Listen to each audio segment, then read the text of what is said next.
ñu ngi leen di nuyu di leen jaajëfal yéen ñi nga xam ni yéen ay suivre chaîne bi di xalaat tey nag ñuy waxtaanee comme ni leen ko waxee woon pétrole ak gaz bi nga xamante ni nii ñenn ci gouvernement bi fi nekk sax bëgguñ kenn ku ci wax ñenn sax si ñoom dañuy faral di wax naan gaz beeg pétrole bi génnagul sax ku ci nekk di ci wax. genre discours yooyu liñ ci jublu rek mooy nax nit ñi pour gëmloo leen ni pétrole beeg gaz bi daa ki génnagul kenn waru cee wax alors que période bi nga xam ne génnagul ci la ñuy signé contrat yeeg yooyu yëpp maanaam ci la ñuy lalee anam gi ñu ko nar a exploité pour xamal leen ni rek balaa ñuy xuus ci vidéo bi fi mu toll nii contrat yu bëri signé nañ ko et ñenn ñu bokk ci nguuru Macky Sall tàmbale ko ci moom commencé nañ ci jël seeni wàllu ku ci mel ne Rakam ak Moustapha Niass même bi nekk président assemblée nationale commencé nañ ci jëfandikoo pour wal leen ni pétrole beeg gaz bi du période exploitation bi lañ koy lijjanti mais léegi lañ ko war a lijjanti gaz bi ci boppam commencé nañ ko exploiter te lu ci ëpp Senelec commencé nañ ci bénéficier wu mais ba léegi gouvernement bi day nëbb dëgg boobu noonu maanaam defu ci communication bi ci war pour nit ñi xam ko lan moo tax parce que utilisation bi Senelec di utiliser gaz boobu noonu dafa war a tax famille bu ci nekk boo amee réfrigérateur am télévision am machine à laver am climatiseur waxuma ventilateur mun nga fay 20 000 francs maanaam tey fi ñu toll nii sénégalais yi facture courant waroon na wàññeeku bu baax parce que Senelec commencé na di utiliser gaz bi nga xamante ni am na Sénégal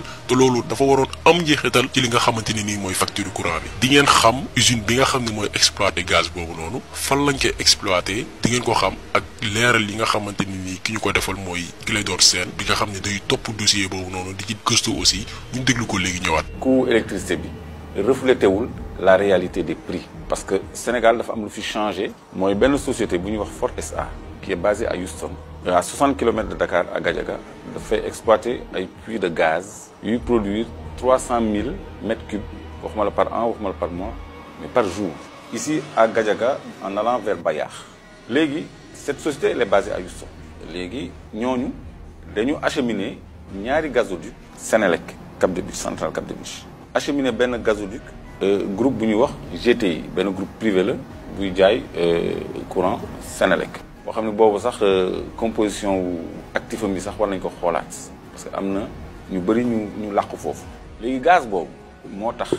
Senelec supporté demande bi nga xam ne attanu ko woon vers les années 2011 il y avait un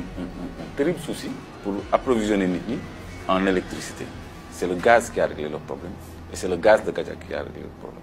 donc ci rapport ITIE 2014 ak 2016 ñoom publié nañu comme quoi le Sénégal aurait produit 40 millions de mètres cubes de gaz mais en réalité ëpp na ko qui ont été entièrement affectés aux besoins de la consommation nationale kon gaz boobu moo dimbali Senelec mu supporter mu faire face à la demande de supporter la fraude qui est sur le réseau parce que cette fraude est estimée à 20 milliards kon léegi délestage sax amatul panne rek mooy am donc loolu dafay wàññi coût de production yi parce que gaz bi fii lañ ko produire mooy gën a yomb ñu importer ay tankers de fuel fay transport bi dédouaner ko dugal ko SAR pour raffiner ko parfois sax raffinage bi am ay problèmes on a vu l'affaire Trafigura là le carburant frelaté Senelec doog ko brûler pour def ci électricité et courant boobu dafa cher léegi les turbines sont en train d'être mis au gaz parce que toutes les turbines conçues pour fonctionner au diesel sont conçues également pour fonctionner au gaz donc kooku muy premier bouffée d'air du Senelec am donc loolu depuis bu yàgg la waroon a répercuté wu sur les prix parce que boo xoolee logique économique naka nga mën a wàññi prix wu courant muy dépendre ci produits pétroliers au moment où le baril augmente c'est paradoxe c'est une bonne information mais il y a problème ils ne communiquent pas parce que ñoom gaz boobu en fait dafay alimenter Sococim qui est un privé étranger day alimenter l'usine de production de zircon à Diogo qui est étranger c'est le reste qui va à Houston gaz boobu Fortesa daf ko xëccoo ak Sénégal benn année 2011 bi courant bi tare xam nga code pétrolier dafa consacré ci article 54 ni bu ñu produire gaz wala pétrole dañuy affecté li Sénégal soxla à sa consommation ba pare doog a jaay li ci des ak lu mu mën ci toll loolu loi moo ko def léegi ministre de l'énergie de l'époque c'était benn décret président Abdoulaye Wade def réquisition gaz bi pour satisfaire consommation nationale mais Fortesa dafa attaqué décret boobu devant la Cour suprême léegi Macky Sall ñëw l'année suivante au pouvoir mais Cour suprême rendre benn arrêt numéro 20 11 avril 2013 bu débouté Sénégal ak Senelec suñu Cour suprême ñun moo génnee benn arrêt pour dire man du ma basé wu ci article 54 bi naan consommation bi dañ koy affecté par priorité à la satisfaction de la consommation nationale mais maa ngi basé wu ci article 30 bu code pétrolier bi naan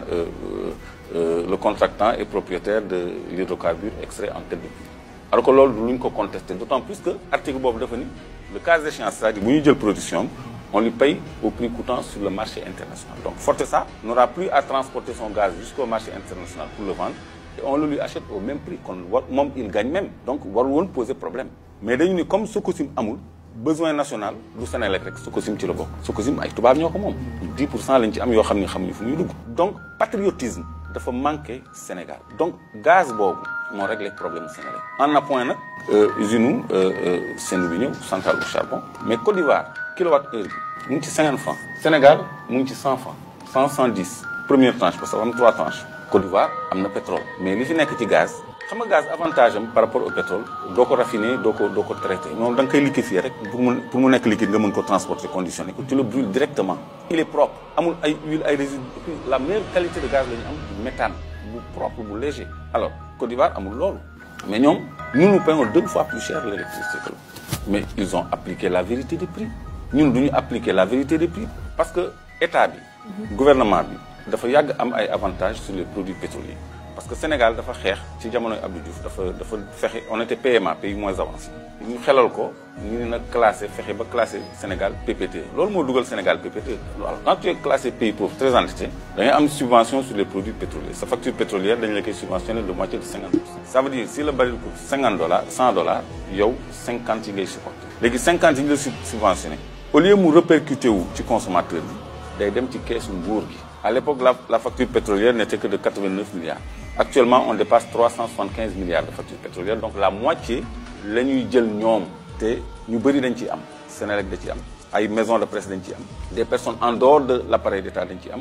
donc avantage boobu moo leen jaral ñu insister ci importation produits pétroliers pour defar courant parce que ñoom dañ ciy am ay subsides. te loolu c'est depuis jamonoy Abdou Diouf ba tey jii nii. donc loolu moo fi nekk kon suñu politique énergétique dañ ko war a xoolaat accès ko ci li nga xam ne hydrocarbures yi nga xam ne am na fii parce que toute la région du Diender vers les Niayes ay champs gaziers la Fortesa 300 000 mètres cubes de gaz am yooyu xam nga ñaata la investir 2 millions de dollars c'est-à-dire 1 milliard donc Senelec war na am potentiel boobu État du Sénégal war na am potentiel boobu forer un puits boo xam ne il est actionnaire à 100% pour alimenter des turbines à gaz convertir toutes les turbines à gaz ma dolli la CIRD benn kuréel bu UEMOA ils se sont réunis depuis 2016 et ils ont défini que dans l'espace UEMOA le kilowattheure ne doit pas dépasser 30 francs et moi je dis 25 francs mais on n'est pas loin ne doit pas dépasser 30 francs donc loolu mooy réalité donc lépp lañ ciy teg pour ñoom la donc suñu politique énergétique mënoon na gën a favorable surtout que loolu dafay am benn transversalité industrie yi dañuy gën a compétitive parce que courant facteur de production bu sonal entreprise yi la daf cher donc seen produit fini dafay wàññeeku donc dañuy compétitif loolu ça profite à tout le monde. donc yéen a ko déggandoo li muy wane mooy maanaam li nga xamante ni moo waroon wàññeeku ci facture courant yi gouvernement bi lay profité cherté courant bi li ciy tegu yooyu yëpp ñoom ñoo koy jëriñoo bu ñu toogee ba heure bu leen neex ñu wàññi tuuti ci courant bi ndax sénégalais yi ne wàññi nañ courant bi alors que lu tuuti la ci li ñu waroon wàññi ci courant bi maanaam courant waroon na gën a moins cher maanaam tey famille buy fay 50 000 courant par weer waroon nga di fay 10 000 francs parce que suñu gaz bi ñu moom commencé na nga exploité bu ñu paree ci loolu dañuy ñëw ci pétrole bi continuer tamit ci gaz bi ñu nemmeeku ci nag ay njombe ay catastrophe yoo xam ni musul am ci histoire Sénégal moo xam ci contrat yi nga xam ne signé nañ ko contrat yi ñu ko tuddee di bonus ay bonus en milliards la yoo xamante ni Macky Sall moo koy signé saa yu signé contrat rek day am ay bonus yoo xam ne ay milliards la yoo xam ne moom moo koy moom mi ngi koy signé ak ay entreprises yu nekk bitim réew yi nga xam ne ñooy exploiter pétrole bi am na tamit yeneen délinquants yu ne ci nguur gi ciy bénéficié wu te loolu lépp ñi koy yëg mooy askan wi maanaam askan wi naru ñu jëfandikoo dara ci pétrole bi nga xamante ni moom la ñuy coow li nit ñi war a comprendre mooy xaalisu pétrole bi ak gaz bi commencé nañ ko séddale avant même ñu koy génne ñu koy exploiter duñ ci xuus nag ci biir nañu dégluwaat intervention Clédor Sène. Sénégal d'abord dafa am fu mu toll Sénégal dafa nekk pays pétrolier ak gaz yi ba noppi ñu ngi dugg ci benn contexte boo xam ne dafa am ñaari avantage côté pétrole ak côté gaz parce que 2019 day am crise day am choc pétrolier day am crise pétrolière bu rëy 2019 bi ñu jot tous les experts le savent et s'y préparent parce que baril bi c'était à moins de $40 il y a 1-2 ans léegi mu ngi grimpé romb na 80 te day romb 100 bientôt te du gaaw a wàccaat loolu moo jaaxal ak moo tax nos hommes politiques ñi nga xam ne ñoo ñu informé tam dañu war a imprégné wu des contextes géopolitiques et des réalités internationales parce que nous sommes dans un sous-ensemble de l'ensemble mondial bi nekk àddina monde bi kon dañu war a sóoraale na muy doxee léegi loolu mu ngi ñëw mu ngi suñu kanam c'est bientôt 2019 donc choc pétrolier boobu bu amee seuls s'en sortiront ñi ci génn mooy ñi nga xam ne ñooy produire pétrole te ñun suñu first oil suñu premier baril de pétrole ñu ngi koy séntu vers cette période là donc Sénégal dina am chance nekk exception ci pays yi crise boobu di frappé parce que day doon pays producteur même pétrole bi suñ ko yóbboo ba 2021 2022 sax le gaz on va l'exploiter dans 2 mois ici dans le bloc de Saint-Louis donc dañuy nekk un produit gazier donc à l'abri de ce choc donc loolu avantage la ñuy jural on va vendre plus cher que suñu doon produire tey jii donc loolu moo nekk suñu kanam c'est-à-dire bu ñu mënoon am dërëm ci pétrole ak gaz mën nañ cee am 100 francs parce que ça va monter te dootul wàcc kooku muy première chose deuxième chose gaz enjeu mondial parce que Europe Russie moo contrôler seen approvisionnement en gaz léegi monopole boobu la européens yi bëgg a briser moo tax BP def tout ba dugg ci blocu Saint-Louis bi nga xam ni c'est des réserves de 50 000 milliards de pieds cubes de gaz et les Anglais donc des Européens ñoo dugg merci de la précision des Européens dugg ci capitale bi ba nekk ci majoritaire bon péripéties yi du mën naa ci damay bañ a guddal donc léegi loolu pour mën a briser le monopole bi sur le gaz européen kon enjeu boobu moo tax la ñu teg ci table bi bëri daf leen ko jaral parce que Russie gaz bi moo leen di mettre à l'abri de sanctions saa yu leen Union européenne bëggee sanctionner ñu on va tenir notre gaz saa yu leen Nations Unies ñun dañuy téye suñu gaz donc arme boobu il y a une femme qui s'appelle Emma Delaney qui est ici en service en mission commandée pour briser le monopole russe sur le gaz elle a ses bureaux ici et en marche kon loolu moo nekk enjeu moo tax xaalis bu bëri dugg Sénégal léegi président Macky Sall man boobu parce que maa ngi doon fàttali presse mauritanienne li mu révélé Dakar Times reprendre ko 8 milliards de dollars yu Cosmos ak BP joxe plus les eurobonds qui sont de 1 milliard xaalis boobu yëpp mu ngi toog di xaar léegi li ñuy xaar benn projet de loi boo xam ne mu ngi nekk en gestation depuis 2016 buy jox dogal président Macky Sall pour mu téq le tiers de nos revenus pétroliers et gaziers parce que ñun am nañu ressources minières am nañu or am nañu zircon mais pourquoi ñu cibler pétrole ak gaz kese parce que c'est immédiat c'est un revenu kii loolu dafa ni ci benn vidéo bu ma détenir duñu ko dugal ci budget ala kulli alim duñu ko dugal ci budget bi te foofu dafa am problème parce que dafa am lu ñuy wax règle et principe budgétaire dafa am plusieurs notions mais principe d'universalité bi ci lay taxaw tuuti parce que jàll naa ci unicité KSB parce que budget dafa war a nekk benn place warul lii nekk fii lii nekk fii lii nekk fii dafa war a nekk benn place pour contrôle bi yomb dafa war a am annuité chaque année chaque 31 décembre dañu ne kii budget am 31 décembre la commencé kii février kii kon kenn du ko mën a gérer yooyu ay lu monde bi yëpp déggoo loolu universel la noonu la àddina di doxee dafa am li ñuy wax principe de non affectation tam ci principe d'universalité non affectation mënoo jël le tiers de nos revenus et donc koy affecté à un fonds fonds 6 le fonds souverain d'investissement stratégique pays arabes yi nga xam ne dañoo développé nga xam ne dañu am ay ressources surabondantes te seen population tuuti la ñu yor ëpp na leen ëpp goo xam ne dafa am lenn luñ ciy dencal génération yi ñëw parce que ñoom seen aajo yëpp feeñu na ba ñu am ñoom lu ñu denc nee nañu yooyu ci ñooñu la ñuy roy pour dencal génération yi ñëw le tiers de nos revenus pétroliers et gaziers comme si ñun amuñu besoin de développement wala besoin d'investissement wala amuñu urgence alors que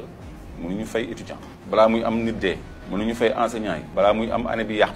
gis ngeen à l'université de Saint-Louis les années sont invalidées mënuñu fay personnel soignant ànd gësam mu ngi wax ba sonn kenn faalewu ko mënoo jënd sa gerte paysan mais xaalis boobu mu ngi xaar projet de loi mais au même moment yaa ngi yàq suñu dépense donc léegi le tiers boobu la bëgg a affecté fonds 6 présidence la dépend président mooy nommé ñi fay nekk fonds 6 ci ay statut dafa am pour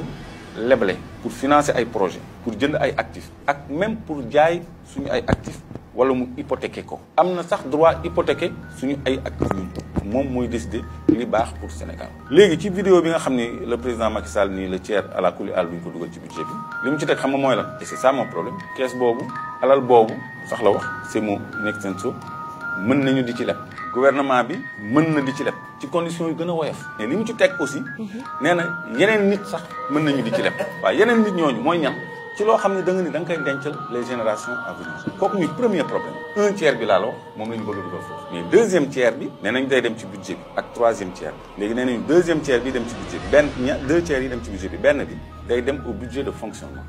mooy seen dépense il existe le budget de fonctionnement budget de fonctionnement un tiers de nos revenus pétroliers et gaziers pour seen ay salaires seen ay sursalaires seen ay indemnités de logement seen ay per diem seen ay avantages ak renflouer seen caisse noire certainement pour seen nguuru pour seen avantage pour eux. Le troisième tiers seulement la ñuy def budget d'investissement, c'est-à-dire pour liggéeyal ñu ay hôpitaux ay écoles suñuy problème quoi. Donc ñun li ñu consacré wallahi loolu moo am et le projet existe. COS-Petrogaz la ko sas pare na da koy jàllale mois bi pour teg loxo ci suñu alal. C'est au total 2 tiers parce que benn bi bu ko dugalee FONSIS benn bi mu yokkee ko budget de fonctionnement jamono joo xam ni FONSIS dafa ubbi gouvernance am ak conseil d'administration HCCT Tanor donc dina mën fa mën a dugal ay nitam dafa dugal assemblée nationale Moustapha Niasse. Je rappelle en passant Moustapha Niasse 2012 est-ce que xam ngeen moom lañ njëkk a jox moom la Macky Sall njëkk a jox bloc pétrole parce que moom actionnaire la ci Oryx Petroleum. Oryx Petroleum la ñu jox le bloc de Domflor en Casamance. En 2012 la Macky jël décret boobu. Oryx moo am 85% de ce bloc parce que foofu amul 90% xam nga 90% mooy la règle. mais foofu dafa frontière au Guinée-Bissau bi nga xam ne dañu amoon benn problème benn année problème frontière maritime. ñu dem cour internationale de justice ñu jox Sénégal dëgg léegi Abdou Diouf ci bëgg a jàmmam ni léegi bon day sédd waa Guinée-Bissau 5%. loolu moo indi 85% pour Oryx bu Moustapha Niasse en phase de recherche et 80% en phase de production. donc li nit ñi war a xam mooy que ni Sénégal actuellement dañ ko jël en otage par ñetti nit ñoo jël en otage Sénégal instant bii nii muy Macky Sall Ousmane Tanor Dieng ak Moustapha Niasse ku ci nekk am nga ay privilèges ku ci nekk am na looy am ci pétrole beeg gaz bi ci ressources yi nga xam ne Sénégal am na ko looloo tax ñoom tey des ci nguur gi moo leen gënal lu ñu am parce que dañ ci bëgg a jaaree am alal ba faw ba keroog ñuy dee ba àdduna tukki looloo tax ñu décider ñoom ne doo suñu bokkati ci élection te pare nañ ngir jàmmaarloo képp ku taxaw ci ñoom bëgg seen parti yi dem élection jaral na leen dee ndax li ñu am ci nguuru Macky Sall ay bandi yu mag a mag ñoo nekk su bopp réew mi te leen rek moo leen tax a jóg muy seen intérêt tey ku yàgg suivre histoire politique Sénégal xam ne Moustapha Niasse ak Ousmane Tanor Dieng ñoo gën a bañante ci lu yàlla sàkk bëggante wuñ te loolu mi ngi tàmbali depuis parti socialiste Moustapha Niasse ak Tanor Dieng seen problème moo tax Niasse ci boppam génn PS dem créer AFP donc ñaar ñi nga xam ne dañu bañante bu ñu demee ba booloo ci benn coalition parce que am na intérêt yoo xam ne nii moo ne ci biir maanaam bañ démb bëgg tey bu amee rek am na lu ko lal te lii yëpp li muy wane ni mooy ñi nga xam ne ñoo ñu jiite bëgguñu seen réew xaalis leen jaaral ñu jaay seen askan amuñu patriotisme bëgguñ seen réew seen intérêt personnel képp moo leen ñor ak seen njaboot dañuy wëy ak explication Clédor Sène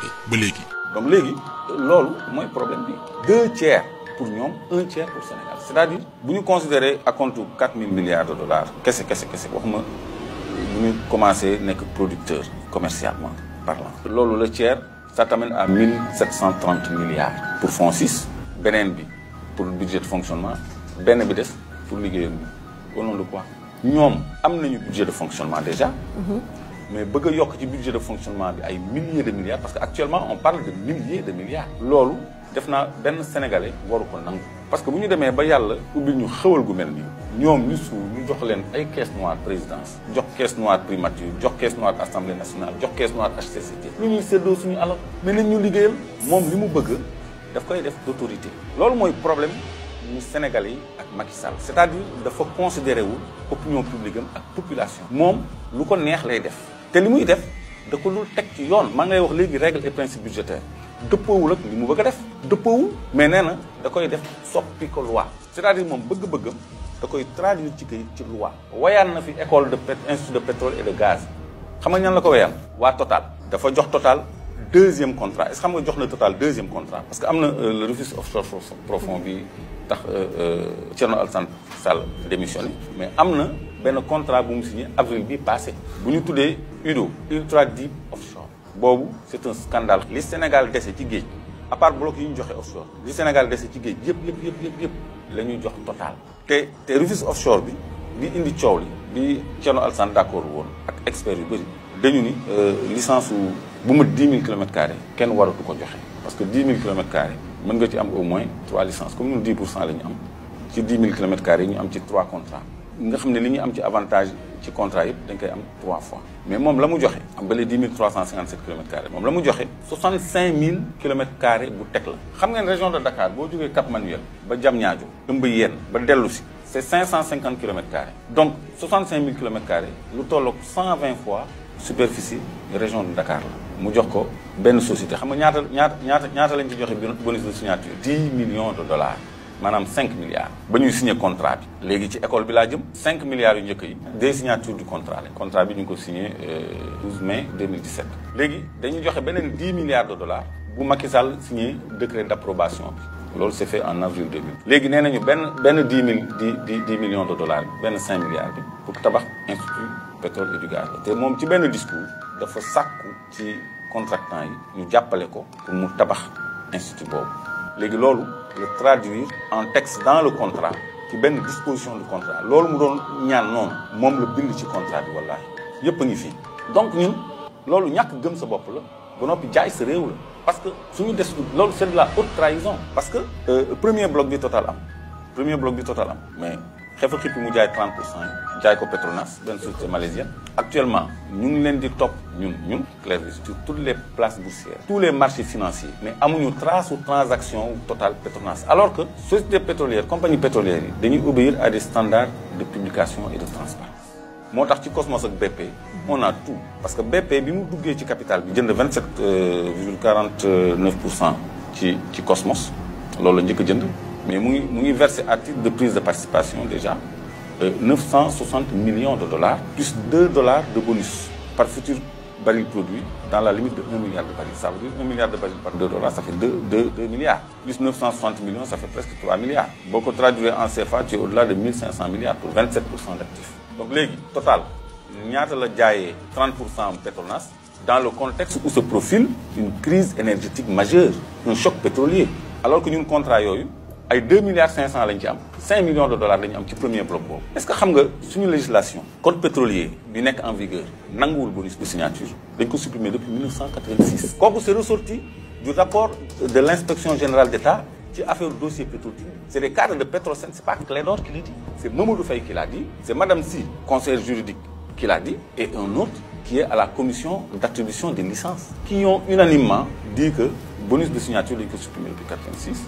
C'est pas conforme à la loi état warul demander bonus de signature loolu la enquêteurs yi consigné ci rapport boo xam ne nee nañu ku ko génnee ñu jàpp la sàcc parce que dañ ko sàcc bonus boobu Petrosen lay def non seulement y a ce bonus mais dafa am sax li ñuy wax indemnité superficiaire c'est-à-dire le nombre de kilomètres carrés là bi ma lay wax day fay luyaas chaque année $15 par kilomètre carré et par an. C'est versé à Petrosen, redevable en début d'année contractuelle. C'est-à-dire, beau signer, comme le mai 2017, nous signé. Première indemnité superficielle est tombée depuis mai 2017. Nous avons le bonus de signature. Il y a un avantage, le contrat, il faut que nous ne détailler le format ou talk show.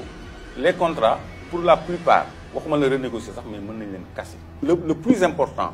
j'en viens, pour Saint-Louis et Kayar, nga xam ni mooy li Sénégal ëpp ci alal nañ ko joxee mooy rapport boobu ma lay wax dama koy publier dëppoowul ak yoon te enquêteurs yi nga xam ni président Macky Sall moo leen yebal moo ko ni lii dëppoowul ak yoon bu ko signé dëppoowul ak intérêt Sénégal dëppoowul ak yoon parce que ni ñu attribué marché jaarul yoon parce que dafa am entreprise bi ñu waxtaanaloon ba jiboo ba conclure mieux offrante ci law oil ñu beddi ko jox ko entreprise boo xam ne juddoogul sur le papier te dafa am sax ay antidatage de documents de contrat yoo xam ne ñoom avoué nañ ko ci biir enquête mais c'est énorme donc jaarul yoon déjà ci côté boobu